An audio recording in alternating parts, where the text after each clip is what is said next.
तो 3 नंबर का होगा। इसमें कह रहा है कुछ वास्तविक संख्याओं के दशमलव प्रसार नीचे दिए गए दर्शाए गए हैं। वास्तविक संख्या किसे कहते हैं? वास्तविक संख्या परिमेय और अपरिमेय संख्या के समूह को वास्तविक संख्याएं कहते हैं। तो वास्तविक संख्या का ये दशमलव प्रसार नीचे दिया गया है, 3 गो है। उसके बाद कहता है प्रत्येक स्थिति के लिए निर्धारित कीजिए कि यह संख्या परिमेय संख्या है या नहीं। तो ये भी कह रहा है कि प्रत्येक स्थिति के लिए निर्धारित कीजिए कि ये परिमेय संख्या है कि नहीं है। यदि परिमेय संख्या है और P बटा Q के रूप की है तो Q के अभाज्य गुणनखंड के बारे में आप क्या कह सकते हैं? अगर P बटा Q के रूप का है यानी परिमेय संख्या है तो Q के यानी हर के अभाज्य गुणनखंड के बारे में क्या बता सकते हैं, ये कह रहा है। तो हम लोग जो है उतना डिटेल में नहीं जाएंगे। ये परिमेय संख्या है और ये अपरिमेय संख्या है और ये परिमेय संख्या है। अब इसको जो है क्यों परिमेय संख्या है इसको जो है हम लोग बताएंगे यहाँ पे। तो रोमन अक्षर 1 का 3 का रोमन अक्षर 1 का पकड़ लिए। अब यहाँ पे देखते हैं ये दशमलव उड़ाएंगे ना, तो इसके आगे जितना संख्या होगा उतना 1 के साथ 0 बैठेगा। ये दशमलव उड़ा दिए, इसके आगे 9 गो संख्या है तो 10 घात 9 हो जाएगा। 10 घात 9 लिख सकते हैं या 1 के साथ 9 गो 0 बैठा सकते हैं।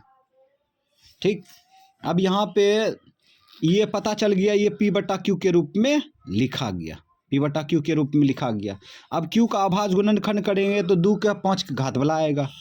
तो इसके बारे में डिटेल हमें नहीं लिखना है, ठीक है। Q का अभाज्य गुणनखंड करेंगे तो 2 और 5 के घात वाला आएगा, सीधी बात। तो देखो ये यहाँ पे 10 घात 9 है ना, इसको ऐसे तोड़ सकते हैं। 2 गुना 5, 2 गुना 5 कर दिए पावर 9। इसको बांट दो पावर को, 2 पावर 9 5 पावर 9। ठीक, तो यहाँ पे ये P बटा Q के रूप में दिखा दिए तो ये परिमेय संख्या हो गया। तो यहाँ पे लिखेंगे परिमेय संख्या है, परिमेय संख्या है, परिमेय संख्या है। और परिमेय न ये परिमेय संख्या है। जो P बटा Q के रूप में लिखा जाएगा वह परिमेय संख्या होगा। और यहाँ पे Q के बारे में क्या बता सकते हैं? तो Q के बारे में बता सकते हैं Q के अभाज्य गुणनखंड 2 और 5 के घात वाला है ना। तो ये बातों को नहीं लिखेंगे, मोटा मोटी ऐसे ही शॉर्टकट आंसर दे देंगे, कोई ज़रूरी नहीं है डिटेल में लिखना। ठीक, अब आगे चलते हैं, रोमन अक्षर 2 में चलते हैं। इसमें देखो ये दिया है, इसको उतार लेते हैं पहले फील्ड पर। अब यहाँ पर देखते हैं इसका दशमलव प्रसार जो है, दशमलव प्रसार इस प्रकार से दिया गया है। ये वास्तविक संख्या का दशमलव प्रसार है, तो ये पता करेंगे कि इसका दशमलव प्रसार जो ये दिया है ये परिमेय संख्या है कि अपरिमेय संख्या है। तो हम लोग यहाँ पर देखते हैं, तो यहाँ पे गौर करना है कि किस संख्या में वृद्धि हो रहा है। यहाँ पे देखो 0 1 था, है ना, 12 12 लिखा गया, उसके बाद 1 0 बढ़ गया, फिर 12 12 लिखा गया 1 0 और 3 गो 0 बढ़ हो गया यहाँ पे, फिर 1 12 लिखा गया अब 4 गो 0, फिर 1 12 लिखा जाएगा अब 5 गो 0। इस प्रकार से अगर एक संख्या में वृद्धि हो तो वैसे दशमलव प्रसार का जो वैसे वास्तविक संख्या का दशमलव प्रसार क्या होता है? अपरिमेय संख्या होती है। अपरिमेय संख्या, ठीक है। अगर एक संख्या में वृद्धि हो रहा है, ठीक है, अगर एक संख्या में वृद्धि हो रहा है तो उसका दशमलव प्रसार जो है वह वास्तविक संख्या का दशमलव प्रसार अपरिमेय संख्या होती है। तो इसको लिख सकते हैं अपरिमेय संख्या। तो इस प्रकार से यहाँ पर ये अपरिमेय संख्या है। ठीक, अब यहाँ पर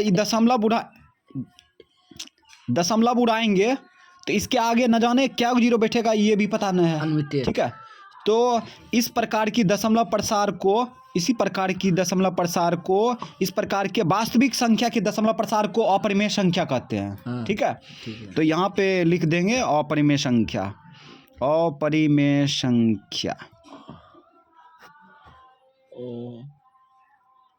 हो गया ये आंसर।